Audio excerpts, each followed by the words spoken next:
ಹೆಚ್ಚಿನ ಸಂಖ್ಯೆಯಲ್ಲಿದ್ದು ಅದು 1ನೇ ಸ್ಥಾನದಲ್ಲಿತ್ತು. ಇದು ನಾವನ್ನ ಖುಷಿ ಪಡ್ತಕ್ಕಂಥ ವಿಚಾರ ಅಲ್ಲ.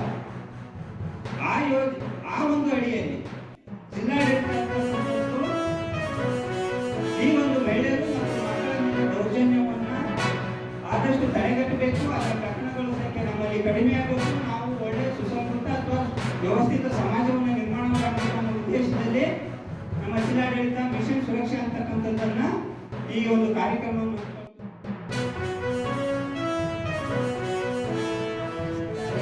ಈ ಕೇಂದ್ರ ಸರ್ಕಾರದಿಂದ ಗರ್ಭಿಣಿ ಮಹಿಳೆಯರಿಗೆ 1ನೇ ಹೆರಿಗೆ ಮಹಿಳೆಯರಿಗೆ ಹಣವನ್ನು ಕೊಡ್ತಾರೆ. ಮಾತೃವಂದನಾ ಯೋಜನೆ ಅಂತೇಳಿ ಕೇಂದ್ರ ಸರ್ಕಾರ ಜಾರಿಗೊಳಿಸಿದೆ. 5,000 ರೂಪಾಯಿಗಳು ನೇರ ಹಣವಾಗಿ ಅವರ ಖಾತೆಗೆ ಜಮಾ ಆಗ್ತಾ ಇದೆ. ಇದನ್ನು ತುಂಬ ಚೆನ್ನಾಗಿ ಈ ಕಾರ್ಯಕ್ರಮದ ಬಗ್ಗೆ ಮಾಹಿತಿನ ಕೊಡ್ತಾ ಇದ್ದೀವಿ.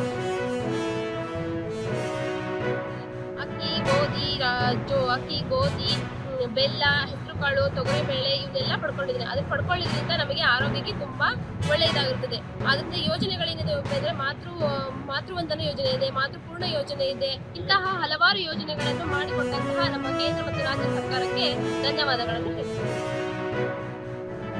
ಮೂಲಕ ಬೀದಿ ನಾಟಕದ ಮೂಲಕ ತಿಳಿಸಬೇಕು ಎಂದು ಹಾಗಾಗಿ ಬಂದು ಕಾರ್ಯಕ್ರಮ ನಡೆಸಿಕೊಡ್ತೀವಿ. ಕೇಂದ್ರ ಸರ್ಕಾರದ ಮೂಲಕ ಬೇಟಿ ಪಡಾವ್, ಬೇಟಿ ಬಚಾವ್, ಆಮೇಲೆ ಗ್ಯಾರಂಟಿ ಕಾರ್ಯಕ್ರಮಗಳನ್ನು ಹೆಣ್ಮಕ್ಳಿಗೆ ಏನೇನು ಹೇಳಿದ್ದಾರೆ ಅದನ್ನೆಲ್ಲ ವಿಚಾರ ಅವ್ರು ಕೇಳ್ಕೊಂಡು ಮಾಡ್ತಾಯಿದ್ವಿ. ಕೇಂದ್ರ ಸರ್ಕಾರದ ಯೋಜನೆಗಳನ್ನು ನಾವು ಕರದಲ್ಲಿ ಹೋಗಿ ನಾವು ಪ್ರಚಾರ ಮಾಡ್ತೀವಿ. ಆಯ್ತಾ, ಪ್ರತಿ ವರ್ಷಕ್ಕೆ 2,000 ಸಾವಿರ 4 ತಿಂಗಳಿಗೆ 2,000 6,000 ದುಡ್ಡು ಕೊಡ್ತಾರೆ. ಒಳ್ಳೆ